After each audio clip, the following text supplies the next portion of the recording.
അസ്സലാമു അലൈക്കും വറഹ്മത്തുള്ളാഹി വബറകാതുഹു.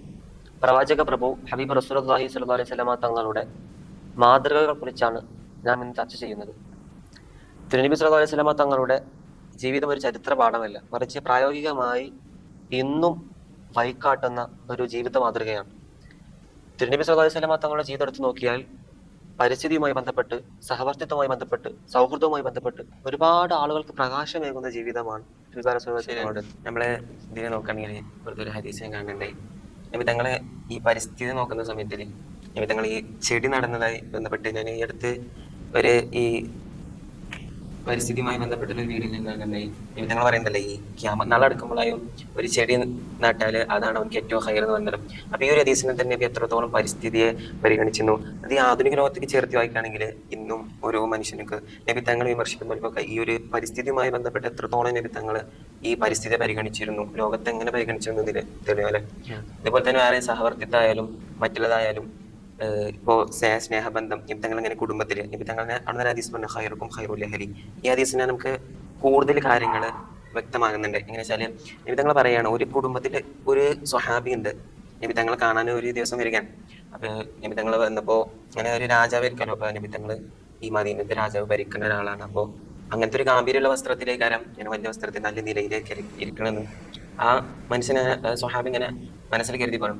പക്ഷെ വന്നു കഴിയുമ്പോൾ ഈ ഒരു വാതിലിന്റെ അടുക്ക് വന്നു കഴിഞ്ഞപ്പോൾ സ്വഹാബിക്ക് കാണാനിടയായത് സാധാരണ വസ്ത്രം ഇട്ടിട്ട് ഒരു രാജാവേ അല്ല, അല്ലെങ്കിൽ ഒരു ഭരണാധികാരിയുടെ ഒരു റൂൾസും ഒരു തോന്നലും തോന്നിപ്പിക്കാതെ ഒരു വസ്ത്രധാരണയിൽ പോലും നിമിത്തങ്ങൾ അങ്ങനെ കാണിക്കാതെ വീട്ടുകാർക്ക് സഹായിക്കുന്നതായിട്ടാണ് ആ സ്വഹാബി കണ്ടത്. അങ്ങനെ തന്നെ മറ്റുള്ളതിലൊക്കെ നോക്കിയാൽ കാണാം. ഏറ്റവും പ്രധാനപ്പെട്ടാണ് അവിടുത്തെ ജീവിതം. അവിടുന്ന് ഒരു പ്രവാചകനായിട്ട് പോലും വിവാദത്തിൽ ഒരു വിട്ടുവീഴ്ച വരുത്തിയിട്ടില്ല എന്നൊരു സംഭവം. അതായത് ഒരിക്കല് അവിടുന്ന് ഇങ്ങനെ നിസ്കരിക്കുകയും അപ്പൊ ആയിഷ റളിയല്ലാഹു സൈഡിലുണ്ട്. ഈ സമയത്ത് മുസ്ലിം സല്ലല്ലാഹു അലൈഹി വസല്ലം തങ്ങളുടെ കാലിൽ നീര് കിട്ടിയതായി. ആയിഷ റളിയല്ലാഹു ഒരു മുസ്ലിം സല്ലല്ലാഹു അലൈഹി വസല്ലം തങ്ങളോട് ചോദിച്ചു, നബിയെ അങ്ങയുടെ കാലിൽ നീര് കിട്ടിയിരിക്കുന്നു, നീ തുടരെ നിസ്കരിക്കുന്നതുകൊണ്ടല്ലേ എന്ന് ചോദിച്ചു. അപ്പോ നബിത്തങ്ങൾ നൽകിയ ഉത്തരം ഇന്നത്തെ കാലത്ത് ആൾക്കാർക്ക് ഏറ്റവും വലിയ മാതൃകയാണ്. അതെ, ബുഖാരി നിവേദനം ചെയ്ത ഹദീസിൽ കാണാൻ സാധിക്കും. ഹിറക്കൽ രാജാവിന്റെ സംഭവമാണ്.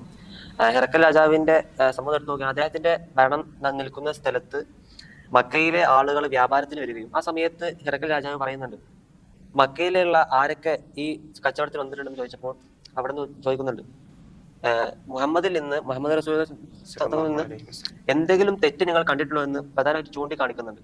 ആ സമയത്ത് മുമ്പ് ഇസ്ലാമിന് കഠിന ശത്രുവായിരുന്ന, പിന്നീട് ഇസ്ലാമിലേക്ക് കടന്നു വന്ന അബൂ സുഫിയാൻ റളിയല്ലാഹു അൻഹു പറയുന്നുണ്ട്, ഞാൻ കളവ് പറഞ്ഞാൽ എന്റെ കൂടെയുള്ള ആളുകൾ അതിനെ തിരുത്തി പറയും എന്ന് എനിക്ക് പേടിയുണ്ട്, അതുകൊണ്ട് ഞാൻ കളവ് പറയാൻ നിൽക്കുന്നില്ല.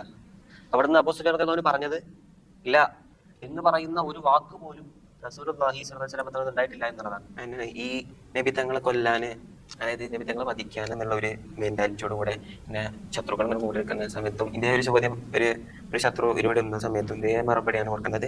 നബി തങ്ങളിൽ നിന്ന് തീരെ കണ്ടിരുന്നില്ല അങ്ങനത്തെ. ഇനി മറ്റുള്ള മേഖലകൾ നോക്കുന്നത് നബി തങ്ങളെ സഹവർത്തിത്വത്തിന്റെ മേഖലയിൽ എടുത്ത് നോക്കുകയാണെങ്കിൽ നബി തങ്ങൾ ഒരു ദിവസം സഹാബകളുടെ കൂടെ ഇരിക്കുന്ന സമയത്ത് ഒരു മയ്യത്ത് ഇങ്ങനെ പോകുന്നുണ്ട്. അപ്പോ നബി തങ്ങൾ പെട്ടെന്ന് എണീറ്റുന്നു. അപ്പൊ സഹാബകൾക്കൊക്കെ അത്ഭുതമായി. അപ്പൊ ഒരു സഹാബ് വിളിച്ചു, നബിയെ മുസ്ലിമിന്റെ ശരീരമൊന്നും അല്ലല്ലോ, ഇതെന്താണ് തങ്ങൾ നീച്ചുന്നത്, എന്താണ് പിന്നെ ആവശ്യം തങ്ങളെന്ന് ചോദിക്കുന്ന സമയത്ത് തങ്ങൾ കൊടുക്കുന്ന മറുപടി, സഹാബി അതൊരു മനുഷ്യനല്ലേ, നമ്മളൊരു മാനവികന് കൊടുക്കേണ്ട ഒരു ബഹുമാനം. മനുഷ്യൻ അല്ലാഹു സുബ്ഹാനഹു വ തആല ഭൂമിയിലേക്കും ഒരു മനുഷ്യനെ പടച്ചു. അപ്പൊ ഒരു മനുഷ്യൻ എന്നുള്ള, മാനവൻ എന്നുള്ള ഒരു കൺസെപ്റ്റ് അല്ലെങ്കിൽ ഒരു ആശയം നിമിത്തങ്ങൾ അവിടെ ഒരു മുൻനിർത്തി. ഒരു വ്യക്തിത്വത്തെ തീർച്ചയായും ഈ സമൂഹത്തിന് പാഠമേകേണ്ട ഒരുപാട് കാര്യങ്ങൾ നബിത്തങ്ങൾ ഉൾപ്പെടുന്നുണ്ട്. നബിത്തങ്ങളെടുത്ത് ആരെങ്കിലും സഹവസിക്കുകയാണെങ്കിൽ, അല്ലെങ്കിൽ പെട്ടെന്ന് ഒരാൾ നബിത്തങ്ങളടുത്ത് കടന്നു വന്നാൽ നബിത്തങ്ങൾ അത് തിരക്കുക അവരുടെ പ്രയാസത്തെ കുറിച്ചാണ്. അവരെങ്ങനെ ഇപ്പൊ നിങ്ങളെ ജീവിതം എങ്ങനെ കടന്നു പോകുന്നു, സമയം എങ്ങനെ പോകുന്നു, മദീന പള്ളിയിലേക്ക് ആരെങ്കിലും യാത്രക്കിടെ നിസ്കരിക്കാൻ കയറിയാൽ അവർക്ക് പാർപ്പിടം ഏർപ്പെടുത്തിയിട്ടുണ്ടോ, അവരുടെ ഭക്ഷണ രീതി ഇപ്പോ എങ്ങനെയാണ്, അവരിപ്പോ റാഹത്തിലാണ് പോകുന്നത്. ഈ ഒരു ശത്രു ഇങ്ങനെ ഇസ്ലാമിനെ ഇങ്ങനെ കഠിനമായി തീവ്രതമായി ഇങ്ങനെ ആക്രമിച്ചുകൊണ്ടിരിക്കുന്ന സമയത്ത് ഇങ്ങനെ സ്വഹാബക്കളെ കൊണ്ട് കെട്ടിയിട്ടുണ്ട്.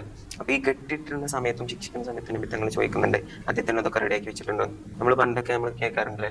അതേമാതിരി തന്നെ ഈ നിമിത്തങ്ങളെ സൗഹൃദ ബന്ധം ഭയങ്കര അത്ഭുതമാണ്. അങ്ങനെ അത്ഭുതപ്പെട്ട അദ്ദേഹത്തിന് മഹാനായ ബിലാൽ റളിയല്ലാഹു അൻഹു ഈ ഇസ്ലാം സ്വീകരിക്കുന്ന ആ ഒരു സമയത്ത് ബിലാൽ റളിയല്ലാഹു അൻഹു ഇങ്ങനെ കയറി വരുന്നുണ്ട്. അപ്പോൾ അർത്ഥനഗ്നനായിട്ടാണ് രാത്രിയിലെ കയറി വരുന്നത്. അപ്പൊ ഇങ്ങനെ വാതിൽ മുട്ടിയിട്ട് ചോദിക്കുന്നുണ്ട്, നബിയെ ഞാൻ ബിലാലാണ്, എന്റെയൊക്കെ ഒന്നുമില്ല, ഒരു വസ്ത്രം തുണിക്ക് മറുതുണി പോലും ഇല്ല നബിയെ. ഞാൻ പറയുന്ന സമയത്ത് ഹബീബായ തങ്ങളോടൊന്ന് വാരിപ്പണൊന്ന് കെട്ടിപ്പിടിക്കുന്നുണ്ട്. പിന്നെ ബിലാൽ റളിയല്ലാഹു അൻഹു അവിടുന്ന് പറയുന്നുണ്ട്, എനിക്ക് തോന്നുന്നു പെറ്റ അമ്മ പോലും ഉമ്മ പോലും എന്നെ അത്ര പോലും എന്റെ മേലെ തൊടാൻ ലജ്ജിച്ചിരുന്നു. ആ ഒരു കാര്യം കൊണ്ടായിരിക്കും ബിലാൽ പിന്നീട് ഹബീബ തങ്ങളോടുള്ള ഈ സ്നേഹം വർദ്ധിക്കാനുള്ള കാരണം. Definitely his life is very unique. Like തീർച്ചയായിട്ടും. കാരണം കുറെ കാരണങ്ങൾ പറഞ്ഞു അവിടുത്തെ മാതൃക ജീവിതം. ഈ യുദ്ധങ്ങളിലൊക്കെ, അതായത് പറയുകയാണെങ്കിൽ ത്വായിഫിൽ അവിടുന്ന് മുസ്ലിം സല്ലല്ലാഹു അലൈഹി വസല്ലം തങ്ങളെ എത്ര കുട്ടികളാണ് അവിടേക്ക് കല്ലെടുത്ത് എറിഞ്ഞത്. പക്ഷെ മുസ്ലിം സല്ലല്ലാഹു അലൈഹി വസല്ലം ഇവിടെയൊക്കെ എന്തും ചെയ്യാതെ ആ സൊബർ അവിടുന്ന് തീർച്ചയായും ക്ഷമയുടെ ഏറ്റവും വലിയ പ്രതീകമായിരുന്നു നബി. പിന്നെ ഈ യുദ്ധത്തിനൊക്കെ നായകത്വം നബി തങ്ങളുടെ ആ ഒരു ഇതുണ്ടല്ലോ, ഒരു ലീഡർഷിപ്പ് എന്ന് പറയും. ഈ യുദ്ധത്തിനൊക്കെ പോകുമ്പോഴേ നബി തങ്ങൾ ഇങ്ങനെ വിജയിക്കണം, അല്ലെങ്കിൽ യുദ്ധത്തിന്റെ വിജയമല്ല തങ്ങൾ അവിടെ നിന്ന് പ്രധാനമായിട്ടും മുൻനിർത്തിയിരുന്നത്. നബി തങ്ങൾക്ക് അവിടെ ആവശ്യം വന്നത് ഈ നേതാവിത്വം, അതായത് ആ ലീഡർഷിപ്പ്. ഇന്നത്തെ ഈ ഹുദൈബിയയിലൊക്കെ പോകുന്ന സമയത്ത്, ഈ ഹുദൈബിയ സന്ധിയിലൊക്കെ നമുക്കത് നിറകൂടമായി കാണുന്നുണ്ട്. അങ്ങനെ മാത്രമല്ല പല മേഖലകളിലും. ഉദാഹരണമാണ് അവിടുത്തെ ഹാദിമായ അനസ് ബിൻ മാലിക്. അവിടെ സേവകനായിട്ട് 10 വർഷം മുസ്ലിം സല്ലല്ലാഹു അലൈഹി വസല്ലം തങ്ങൾക്ക് സേവനം ചെയ്തിട്ടുണ്ട്. പക്ഷേ ഇതിനിടയിലൊന്നും മുസ്ലിം സല്ലല്ലാഹു അലൈഹി വസല്ലം തങ്ങൾ അവിടെ നിന്ന് എന്തെങ്കിലും ചെയ്താൽ നീ എന്തിനത് ചെയ്ത്, അല്ലെങ്കിൽ അവിടെ നിന്ന് എന്തെങ്കിലും ചെയ്യാതിരുന്ന നീ എന്താ ചെയ്യാതിരുന്ന, അങ്ങനൊന്നും ചോദിച്ചിട്ടില്ല. വളരെ സ്നേഹത്തിലും വളരെ മാതൃകാപരമായ ജീവിതമാണ് അവിടെ എല്ലാം മുസ്ലിം സല്ലല്ലാഹു അലൈഹി വസല്ലം കാണിച്ചിട്ടുണ്ടായത്. മുഹമ്മദ് നബി സ്വല്ലല്ലാഹു അലൈഹി വസല്ലം തങ്ങളുടെ ജീവിതത്തിൽ പ്രയോറിറ്റൈസ് നൽകുകയാണെങ്കിൽ നമുക്ക് കാണാം, അബൂ ഹുറൈറ റളിയല്ലാഹു അൻഹു വിശന്ന് വലയനായി വളരെ പ്രയാസത്തോടു കൂടി മദീന പള്ളിയുടെ ഒരു ഭാഗത്ത് ഇങ്ങനെ ഇരിക്കുമ്പോൾ അബൂബക്കർ സിദ്ദീഖ് റളിയല്ലാഹു അൻഹു കടന്നുപോയി. ഒന്നും പറഞ്ഞില്ല, സലാം പറഞ്ഞു, സലാം മടക്കി പോയി. പിന്നെ ഉമർ റളിയല്ലാഹു അൻഹു വന്നു, സലാം മടക്കി പോയി. പിന്നീടാണ് ഹബീബായ റസൂലുള്ളാഹി സ്വല്ലല്ലാഹു അലൈഹി വസല്ലം തങ്ങൾ അതിലൂടെ കടന്നു വരുന്നത്. ആ സമയത്ത് ഹബീബായ റസൂലുള്ളാഹി സ്വല്ലല്ലാഹു അലൈഹി വസല്ലം തങ്ങൾ സലാം പറഞ്ഞു. അപ്പോ ഈ സലാമിന്റെ ഭാഷ എന്താണെന്ന് അബൂ ഹുറൈറ റളിയല്ലാഹു അൻഹു മനസ്സിലായി. എങ്ങനെയെങ്കിലും ഒരു ഭക്ഷണം കിട്ടുമെന്ന പ്രതീക്ഷയോടുകൂടെ നിൽക്കുന്ന അബൂ ഹുറൈറ റളിയല്ലാഹു അൻഹുവിന് താങ്ങും തണലുമായി ഹബീബ് റസൂലുള്ളാഹി സ്വല്ലല്ലാഹു അലൈഹി വസല്ലം അങ്ങനെ വീട്ടിലേക്ക് കൊണ്ടുപോകുന്നു. നിങ്ങൾ വിശപ്പിനാൽ പ്രയാസപ്പെടുന്നുണ്ടെന്ന് എനിക്ക് മനസ്സിലാകുന്നുണ്ട്. അതുകൊണ്ട് തന്നെ തന്റെ ഭാര്യയും ബന്ധുക്കളോട് അവിടെ ഉണ്ടായിരുന്ന നബി തങ്ങൾക്ക് ഹദിയ നൽകിയ പാല് കൊണ്ടുവരാൻ പറയുകയാണ്. അത് കൊണ്ടുവരികയും അതിന് കുറച്ച് ലേശം ബാക്കിയുണ്ട്. ആ സമയത്ത് അഹ്ലു സുഫയെ മൊത്താകെ വിളിച്ചുകൊണ്ട് പറയുകയാണ്, അടിച്ചാൽ നല്ല പുലിവാലായല്ലോ, ഇനിയിപ്പോ എനിക്ക് കിട്ടോ, എത്രത്തോളം ആളുകൾക്ക് എങ്ങനെ ഇത് എത്തിക്കും എന്നുള്ള ചിന്തയോടു കൂടെയാണ് അപൂർവം പോകുന്നത്. നബി തങ്ങൾ പറഞ്ഞതല്ലേ, സ്വീകരിക്കാൻ പറ്റൂലല്ലോ, സ്വീകരിച്ചേ പറ്റൂ. അങ്ങനെ കൊണ്ടുവരികയും അവിടെ നിന്ന് കറ്റുവോളം കുടിക്കുകയാണ് ചെയ്തത്. എന്നിട്ടും ബാക്കിയായി. പിന്നീടും ലാസ്റ്റാണ് നബി തങ്ങൾ കുടിച്ചത്. ഇവിടെ എന്താ മനസ്സിലാകുന്നത്, ഒരു അതിഥിയെ എങ്ങനെ സൽക്കരിക്കണം, അതിഥിയോടെ ഇപ്പൊ എങ്ങനെ ഭക്ഷണം കഴിക്കണം, ആരാണ് അവസാനം ഭക്ഷണം കഴിക്കേണ്ടത്, വ്യക്തിപരമായിട്ടുമല്ല എല്ലാ മേഖലയിലും നബി തങ്ങൾക്ക് ഒരു എത്തിപ്പാടുണ്ട്. ഈ ആധുനിക ലോകത്തേക്ക് നമുക്ക് ഏത് മേഖലയിലും ഇപ്പോ നബി തങ്ങളുടെ ഭരണത്തിൽ പറയുകയാണെങ്കിൽ, ഈ നബി തങ്ങള് മദീനയിലേക്ക് ഭരണത്തിലേക്ക് വരികയാണ്. അന്ന് തന്നെ ആദ്യമായിട്ട് സമാധാനത്തിന്റെ രൂപീകരണത്തിന് നബി തങ്ങളെ ഒരു ഭരണഘടന രൂപീകരണം ചില ഖുറൈശികളെയും മറ്റുള്ള എല്ലാ മതത്തിന്റെ ആളുകളെയും ഒരുമിച്ച് കൂട്ടി ഒരേ അവകാശം നൽകണം. അതിന് ഏറ്റവും വലിയൊരു സംഭവമാണ്. അതേമാതിരി തന്നെ നബി തങ്ങൾക്ക് നബി തങ്ങളുടെ ജീവിതം എന്നുള്ളത് ജീവചരിത്ര പാഠമല്ല, തീർത്തും അതൊരു ജീവിത മാതൃകയാണ്. അത് ആധുനിക ലോകത്തായാലും ഏത് കാലത്തും നബി തങ്ങളുടെ ജീവിത മാതൃകയായിരുന്നു. എങ്ങനെയാണ് എനിമികൾക്ക് റസൂൽ സ്വല്ലല്ലാഹു അലൈഹി വസല്ലം തങ്ങൾ മാതൃകയാകുന്നത് എന്ന് വേണം. ശത്രുവായിരുന്ന അബൂ ലഹബിന്റെ മകൾ ദുർറ, ഹദീസുകളിലും മറ്റു ഗ്രന്ഥങ്ങളൊക്കെ കാണാൻ സാധിക്കും, മഹാന്മാർ രേഖപ്പെടുത്തിയിട്ടുണ്ട്. ദുർറ എന്ന് പറയുന്ന അബൂ ലഹബിന്റെ മകൾ വളരെ വിഷമിച്ചുകൊണ്ട് നബി തങ്ങളുടെ അടുത്തേക്ക് വരുന്നുണ്ട്.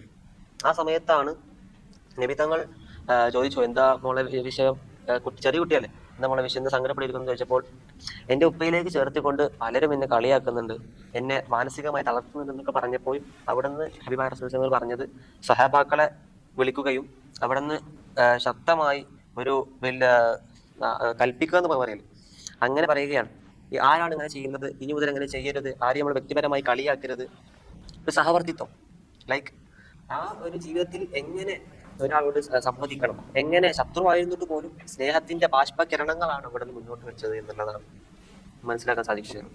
പ്രധാനമായിട്ടും നജ്റാനിൽ നിന്ന് അതുപോലെ തന്നെ ബനു മുദലിജിൽ നിന്നും ഒക്കെ നബിതങ്ങളെ കാണാൻ വേണ്ടി ആളുകൾ വന്നപ്പോഴും നബിതങ്ങളുടെ ആ കാവലാളായിട്ട് അബ്ദുൽ മുത്തലിബ്, തന്റെ ഉപ്പയായ അബ്ദുൽ മുത്തലിബും അതുപോലെ തന്നെ അബൂ ത്വാലിബും എല്ലാം നബിതങ്ങളെ നിരീക്ഷിച്ചത് അല്ലെങ്കിൽ പരിപാലിച്ചത് വളരെ ഡിഫറെന്റ് ആയിട്ടാണ്. ഇതൊക്കെ നമുക്ക് ചരിത്രത്തിൽ കാണാൻ സാധിക്കും. ഈ ഹബീബായ തങ്ങളെ നേരിൽ കാണാൻ അല്ലാഹു സുബ്ഹാനഹു വ തആല നമുക്ക് തൗഫീഖ് നൽകുമാറാകട്ടെ.